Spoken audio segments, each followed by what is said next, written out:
Good morning class 8। बच्चों, आज हम पढ़ने जा रहे हैं चैप्टर पापा खो गए। इसके लेखक हैं विजय तेंदुलकर। ये चैप्टर पापा खो गए एक नाटक है। इसके लेखक श्री विजय तेंदुलकर हैं। इसमें निर्जीव वस्तुओं की पीड़ा का सजीव चित्रण है। निर्जीव अर्थात जिनमें ये माना जाता है कि इन चीज़ों में जीवन नहीं है, तो जिनमें हम ये मानते हैं कि जीवन नहीं है, इसमें ये दिखाया गया है कि किस तरह से वो निर्जीव वस्तुएं भी पीड़ा का अर्थात दुख का और पीड़ा का अनुभव करती हैं, सजीव अनुभव करती हैं, जीवंत अनुभव करती हैं। अर्थात जिस तरह से मनुष्य अनुभव करता है सुख दुख का, उसी तरह से जो निर्जीव वस्तुएं हैं वो भी सुख दुख का अनुभव करती हैं। इस पाठ में ये कहा गया है। रात के समय मैं इस तरह से पढ़ाऊंगी आपको कि जो सार है उसका वो आपकी समझ में आ सके, सारांश समझ में आ सके। रात के समय सड़क पर एक बिजली का खंभा, एक पेड़, एक लेटर बॉक्स और दीवार पर नाचने की मुद्रा में खड़ी एक लड़की का पोस्टर है। यानी ये सभी निर्जीव चीज़ें जो हैं वो दिखाई गई हैं इसमें। कौन कौन सी? एक बिजली का खंभा है, एक पेड़ है, एक लेटर बॉक्स है और दीवार पर एक लड़की का पोस्टर है। ये सभी क्या है? निर्जीव चीज़ें हैं। तो ये सभी जो निर्जीव वस्तुएं हैं वो सभी अपने जीवन की बातें करते हैं। रात के समय ये सभी अपने दिन भर के जीवन की बातें करते हैं। पेड़ और खंभे को रात की अपेक्षा दिन अच्छा लगता है।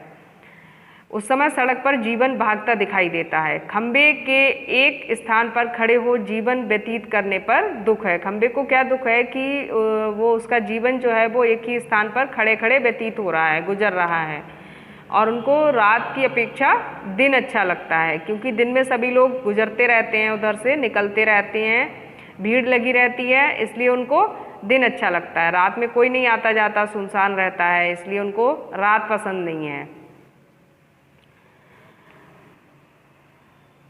पेड़ कहता है वह तो उससे पहले का खड़ा है, उसका जन्म इसी स्थान पर हुआ था। उस समय यहाँ कुछ नहीं था, सामने फैला विशाल समुद्र था, उसे बहुत अकेला लगता था। पेड़ अपने जीवन का अनुभव बताता है कि उसका जन्म इसी जगह पर हुआ था और उस समय यहाँ पर कुछ भी नहीं था, सामने बस विशाल समुद्र था। तब उसको क्या लगता था? बहुत अकेलापन लगता था।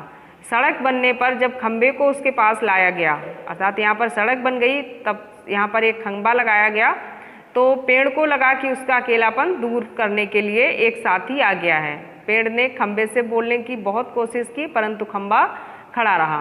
अर्थात पेड़ ने तो सोचा कि उसके लिए एक साथी आ गया है, लेकिन खंभे ने पेड़ से दोस्ती करने की कोई भी कोशिश नहीं की, कोई प्रयास नहीं किया। लेकिन क्या हुआ, एक दिन खंभे पर बरसात के दिनों में मुसीबत आई, बरसात और तूफान आया, तो खंभा जो था वो गिरने लगा, तो पेड़ ने उसको संभाल लिया। उस दिन से दोनों में दोस्ती हो गई। दीवार पर लगे पोस्टर के टेढ़े होने से पोस्टर पर बनी नाचने वाली औरत के घुंघरू बज उठते हैं। यानी यहाँ पर सभी जो है वो सजीव दिखाई देते हैं हमको। उसी समय लेटर बॉक्स एक भजन गुनगुनाता है। कौवा भी भजन सुनकर पेड़ के पीछे से बाहर आता है।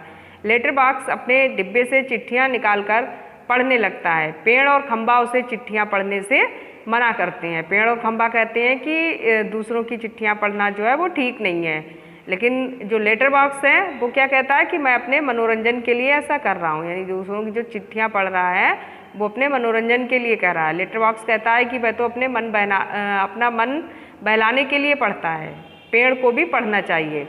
उसी समय किसी के आने की आवाज़ आती है, सब चुप हो जाते हैं। एक आदमी अपने कंधे पर एक लड़की को उठाए चला आ रहा था। वह बच्चे उठाने वाला है, आज वह लड़की उठाकर लाया था। आदमी ने लड़की को बेहोश कर दिया, इसलिए वह गहरी नींद में सो रही थी। आदमी लड़की को वहीं छोड़ अपने लिए खाने का प्रबंध करने चला गया।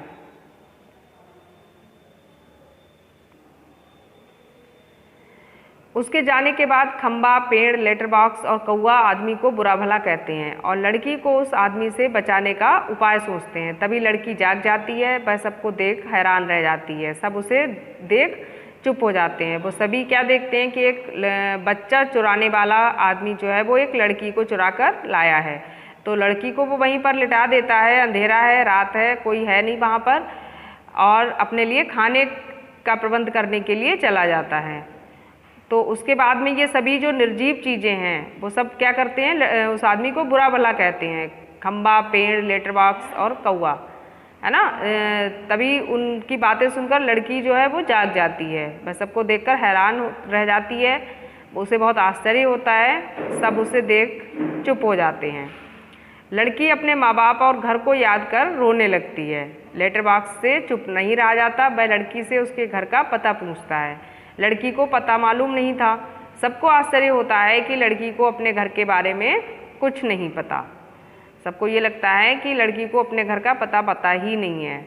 लेटर बॉक्स लड़की को बताता है कि वे लोग भी इंसानों की तरह बात करते हैं। लड़की उन लोगों से घुल मिल जाती है, वे आपस में खेलने लगते हैं। लड़की को खेल में मग्न देख सभी उसको दुष्ट आदमी से बचाने का उपाय सोचने लगते हैं। जो निर्जीव वस्तुएं हैं वहाँ पर वो सभी लड़की से बातें करने लगते हैं। लड़की का डर निकल जाता है और उन लोगों से घुल मिल जाती है। तो वो सभी सोचते हैं कि किस तरह से उस दुष्ट आदमी से बचाकर इस लड़की को उसके घर पहुँचाया जाए। लेटर बॉक्स लड़की को बताता है कि वे लोग भी इंसानों की तरह बात करते हैं। लड़की उन लोगों से घुल मिल जाती है, वे आपस में खेलने लगते हैं। लड़की को खेल में मग्न देख सभी उसको दुष्ट आदमी से बचाने का उपाय सोचते हैं। उसी समय बच्चे उठाने वाला आदमी वहां आता है। सभी अपना अपना स्थान ले लेते हैं। लड़की को ढूंढता है, उसे वह कहीं नहीं मिलती। सभी लोग लड़की को बचाकर खुश होते हैं। लड़की खेलते खेलते सो जाती है। सब उसके बारे में सोचते हैं कि उसे घर कैसे पहुँचाया जाए। कौवा उन्हें लड़की के घर का पता लगाने का उपाय बताता है। पेड़ और खंबा लड़की के ऊपर इस प्रकार टेढ़े हो जाएंगे जिससे लगे कि यहाँ कोई दुर्घटना हुई है। खंबा कहता है कि यदि फिर भी यहाँ कोई नहीं आता तब क्या होगा। कौवा क्या उपाय बताता है कि पेड़ और खंबा जो है वो लड़की के ऊपर झुक जाएंगे जिससे सबको ये लगेगा कि यहाँ पर कोई दुर्घटना हुई है और लोगों का ध्यान जो है वो इस तरफ आकर्षित होगा। फिर कोई ना कोई आकर, जो भी हो सकता है कि इस लड़की का कोई जानने वाला निकल आए और वो लड़की को यहाँ से आकर ले जाए। फिर उन सब ने क्या किया, अपने अपना उपाय किया इस लड़की का घर ढूंढने के लिए। पोस्टर पर बड़े बड़े अक्षरों में पापा खो गए हैं लिखा था। नाचने वाली लड़की की मुद्रा उस बच्चे की थी जिसके पापा खो गए थे। अंत में लेटर बॉक्स सबका ध्यान अपनी ओर खींचता है। वह सबसे कहता है कि जिसे भी लड़की के पापा मिले उन्हें यहाँ पर ले आएं। अर्थात उन सभी निर्जीव चीज़ों ने क्या किया, लड़की को ढूंढने का, लड़की का घर ढूंढने का, उसके पापा को ढूंढने का प्रयास किया। तो इस तरह से ये बच्चों के लिए लिखा गया नाटक है जिसमें निर्जीव वस्तुओं का सजीव चित्रण किया गया, उनके दुख, उनकी पीड़ा और उनकी भावनाओं का, किस तरह से उनमें इंसानियत की भावना भी दिखाई गई है। इस तरह से ये चैप्टर है पापा खो गए। अर्थात वो लड़की जो थी, जो खो गई थी, उसके पापा उसके साथ नहीं थे, पापा उसके खो गए थे, पापा से दूर हो गई थी, इसलिए इसका शीर्षक पापा खो गए रखा गया है। Thank you.